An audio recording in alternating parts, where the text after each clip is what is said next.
chez vous en Afrique, en Amérique, en Asie, en Europe et partout dans le monde. Bienvenue sur notre chaîne, votre chaîne en Afrique et en diaspora.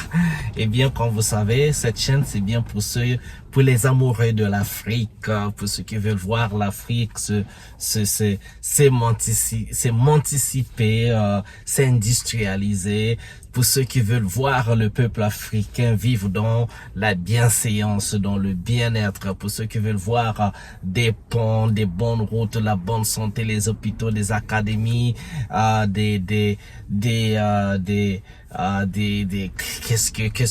écoles, des hôpitaux, comme j'ai dit, tout ce qui va avec, en fait, qui va donner de la bonne santé, de la bienséance, du bien-être aux populations africaines.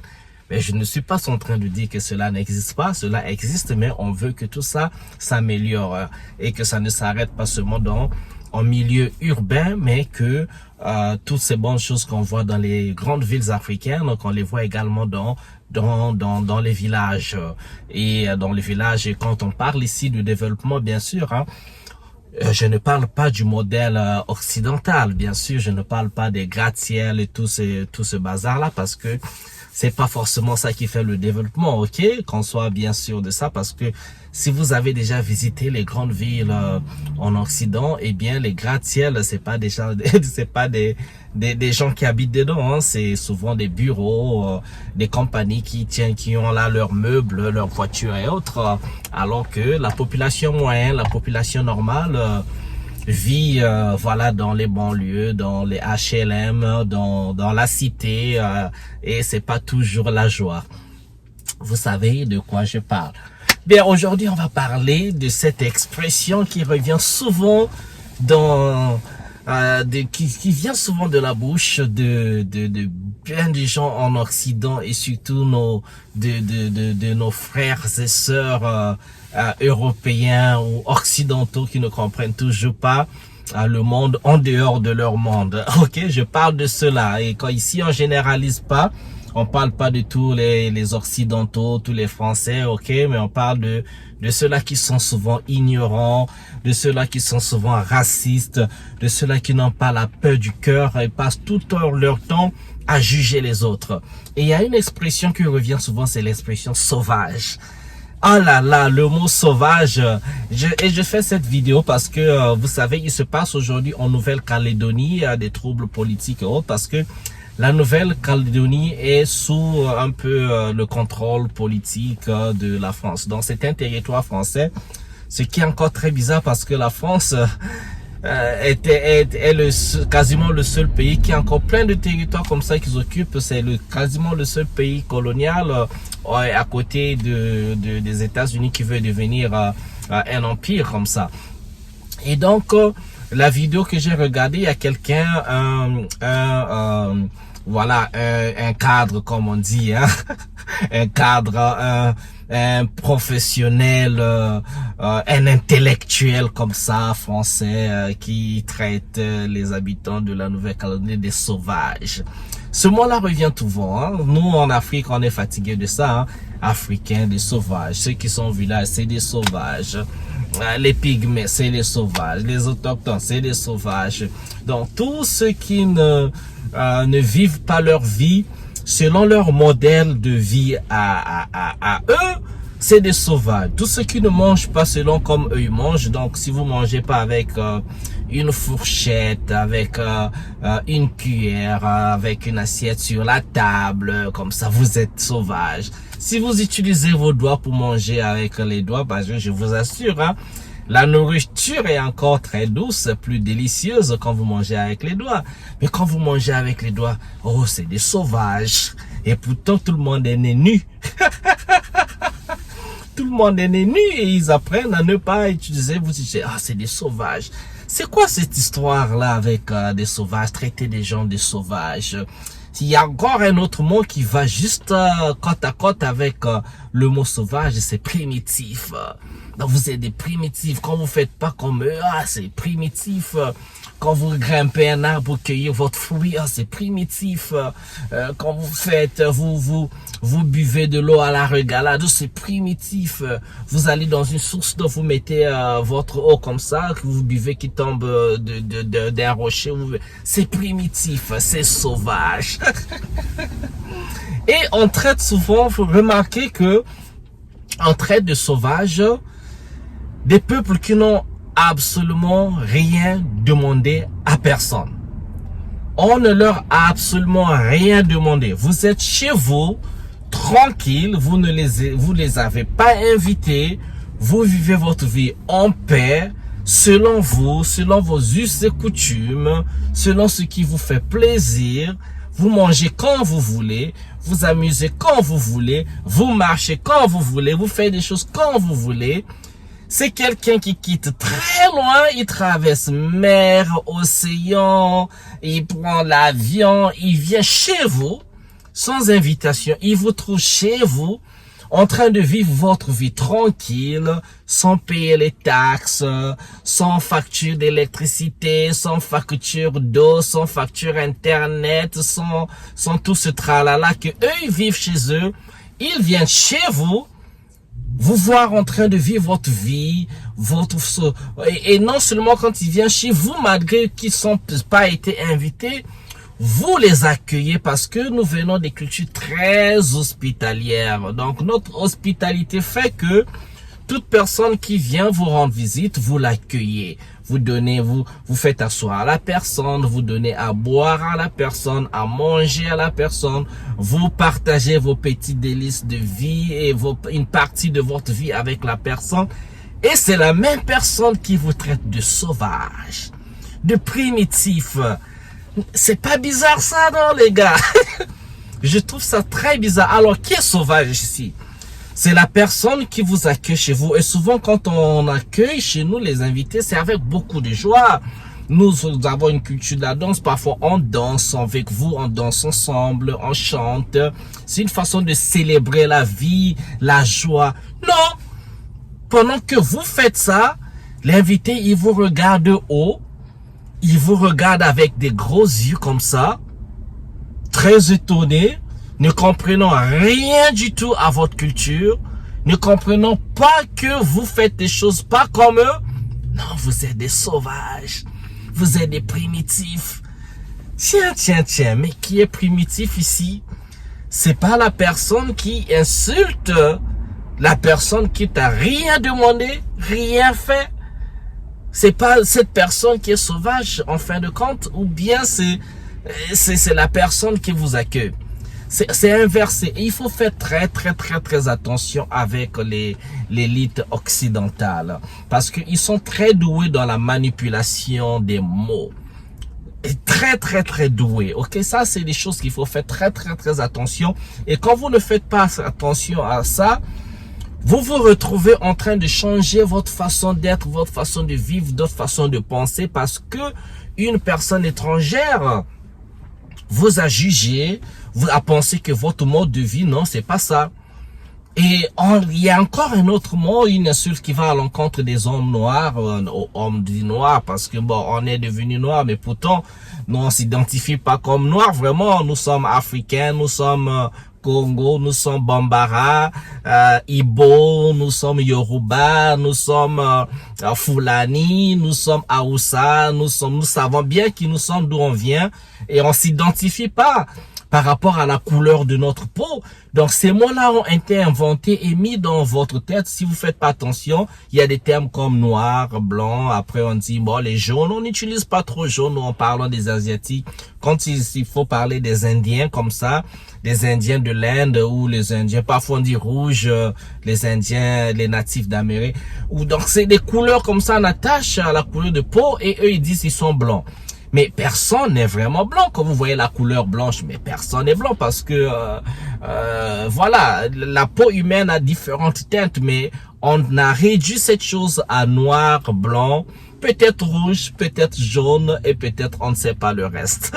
Et il y a le métissage à côté, entre temps. Et le métissage, bon, si vous êtes là-bas, vous êtes métis, chez eux, vous êtes noir. En Afrique, bon, ou parfois blanc, mais parce que c'est le résultat de ce qu'on a mis dans la tête. Donc revenons à nos moutons. sauvage, primitif. Non, mais ça me fait rigoler. Il faut faire très attention aux mots. Parce que, surtout quand nous parlons leur langue, nous parlons aujourd'hui français, espagnol, portugais, c'est parce que ça, c'est le résultat de la colonisation de ces Européens-là, ok? Donc, quand vous parlez la langue d'autrui, et vous finissez par penser aussi dans la langue d'autrui. Et si vous n'avez pas eu la chance, comme nous autres, d'apprendre les langues de chez nous, d'écrire les langues de chez nous, de penser dans nos langues à nous, eh bien, vous ne comprenez pas que les mots ont leur sens. Et le sens du mot définit même un mode de vie. Quand on vous dit sauvage, voilà. Quand on dit, bon, vous êtes noir, vous êtes des singes, par exemple, j'ai vu des gens qui peuvent même plus imiter le singe. Il y avait une vidéo qui circulait sur TikTok, un Africain qui fait imiter un singe, un gorille, je pense. Et il y avait dans les commentaires des autres noirs qui disaient que non, ben vous savez, faut pas imiter le gorille, faut pas faire, c'est comme ça que les blancs nous traitent de singes. Je dis, ah bon? Donc vous allez vivre votre vie maintenant par rapport à ce que l'autre dit de vous?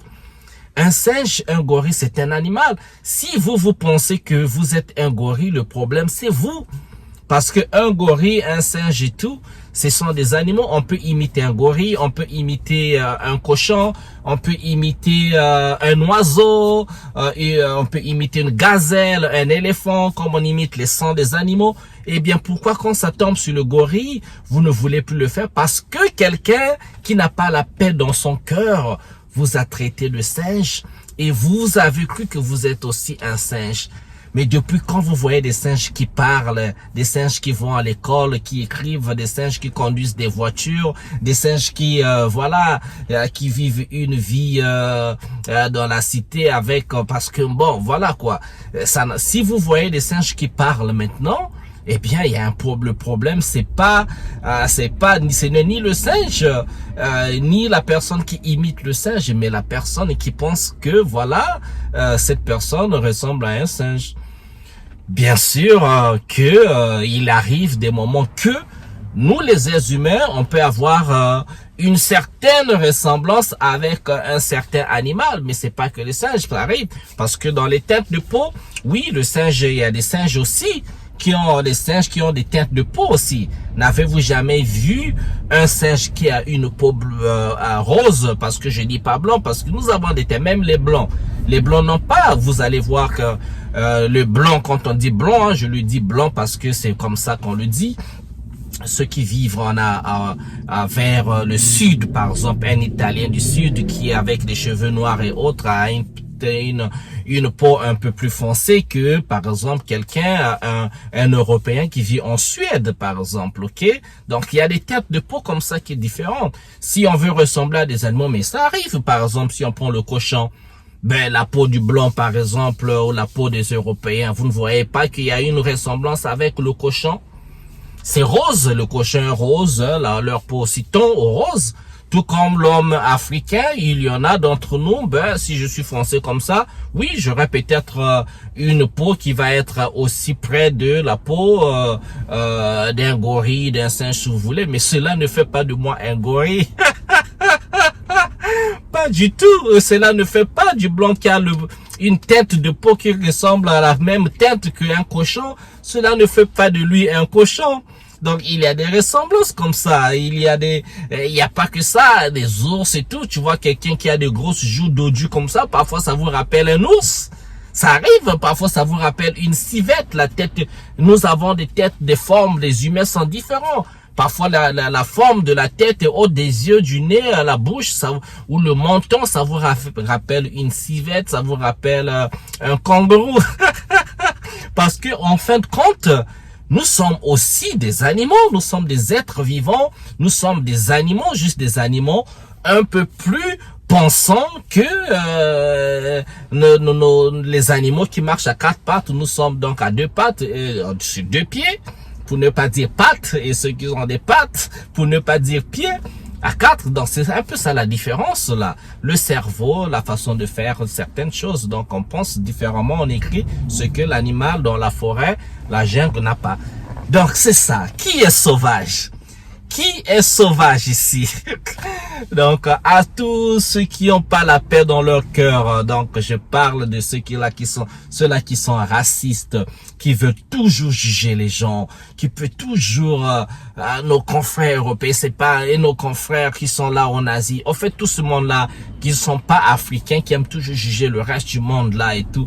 Mais ayez un peu de paix dans votre cœur, vivez une vie saine, une vie sans jugement, parce qu'en fin de compte, bien, nous faisons tous pipi, nous faisons tous caca, nous faisons tous des enfants de la même manière, ou enfants du plaisir sexuel de la même manière. On a tous le sang rouge, on boit de l'eau, on mange de la même manière, c'est la même bouche, c'est les mêmes yeux, le nez, les sens, les 5 sens, et même le 6e sens, parce que nous sommes des êtres mystiques par essence. Donc c'est ça le truc. Et donc pour ceux qui sont en Afrique subsaharienne, il faut faire très attention avec la subtilité des mots, parce que c'est là où qu'on contrôle votre pensée. Vous êtes sauvage, primitif, des mots comme ça on va plus dans la politique, globalisation, communauté internationale, voilà, tous ces choses là que nous n'avons pas inventées, que nous n'implémentons pas. Parfois, on finit par y adhérer sans savoir pourquoi on y adhérait. Après, quand ça tourne mal, on comprend pas pourquoi ça tourne mal. Donc, il faut faire très attention.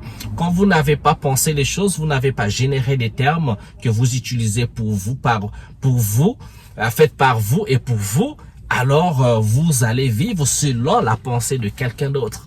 C'est ça le piège. Donc si vous voyez parfois la Chine qui vit dans un contrôle complet, dans un contrôle absolu, tout comme la Corée du Nord, eh bien c'est pour faire en sorte qu'on contrôle la pensée. En Chine, il n'y aura pas Facebook, il n'y aura pas Google, il n'y aura pas toutes ces histoires-là, parce que eux, ils veulent pas que leur pays, leur nation devienne une poubelle des pensées des autres. Ils veulent avoir une façon de faire à eux, qui veulent aussi imposer au monde. Pas tout le monde, bon, écoute, quelqu'un fabrique son truc chez lui, vous prenez, vous achetez, vous utilisez. Tout ce qu'on fabrique, mais si vous n'utilisez, vous ne fabriquez rien, vous n'imposez rien aux autres, mais au moins imposez chez vous-même. Contrôlez la façon dont vos enfants pensent, comment ils répondent à telle ou telle expression, quand cette expression n'est pas expliquée, n'est pas compris, il faut pas l'utiliser. C'est comme ça, il faut toujours opérer une société dans un certain contrôle donné, contrôle de la pensée, parce que ici, comme on dit, la colonisation mentale, l'esclavage mental, mais ça c'est la pire forme de colonisation, la pire forme d'esclavage, c'est dans la mentalité ici là. Dès qu'on a votre mental, c'est fini, on a tout, on a votre corps, votre esprit, votre âme, c'est fini. Donc il faut faire très attention à des subtilités des mots, de la subtilité des comportements quand les gens viennent chez vous, les étrangers, comment ils vous saluent, comment ils vivent avec vous, est-ce qu'ils apprennent leur langue, est-ce qu'ils s'intègrent dans vos sociétés, est-ce qu'ils mangent comme vous, ou bien ils vous regardent avec avec un air hautain, que est-ce qu'ils vous regardent de haut, ils sont supérieurs. Il faut faire très attention à des choses comme ça, très attention, et surtout il faut être fier d'être soi. Voilà pourquoi je dis que je suis parfois complexé de ceux-là qui ont le complexe de supériorité, parce que la personne qui a le complexe de supériorité est très sûre d'elle, parce que dans son ignorance, tu peux mettre cette personne devant un Africain qui a des doctorats, qui a des masters, mais cette personne européenne qui n'a aucun diplôme, qui parfois ne sait ni lire ni écrire, pense toujours qu'elle est supérieure à la personne qui est plus diplômée qu'elle. Et c'est fantastique ça, cette assurance. L'assurance dans son ignorance, c'est quelque chose là. Tu es ignorant, reconnais absolument rien sur rien, mais tu penses être supérieur et connaître plus que la personne qui connaît 1 million de fois plus que toi. C'est quelque chose. Et par contre, je déplore aussi ceux qui ont ce complexe d'infériorité, parce que c'est le contraire aussi, celui qui a le complexe d'infériorité, même quand il connaît, elle est allée à l'école, mais dès qu'il se retrouve devant la personne européenne, par rapport à ce qui a été inculqué dans sa tête, donc la supériorité de la peau et autres, vous vous trouvez bête. Et vous trouvez à faire la révérence devant cette personne. Donc ces deux complexes-là sont très dangereux. Très dangereux. L'autre, par contre, je trouve formidable parce que c'est l'assurance dans son ignorance. Ouh là là. Voilà, c'était la vidéo pour aujourd'hui. Sauvage. Alors, qui est sauvage? Qui est sauvage? Réfléchissez. Je vous souhaite bien le bonheur chez vous. On se retrouve à une prochaine vidéo. Ciao, ciao.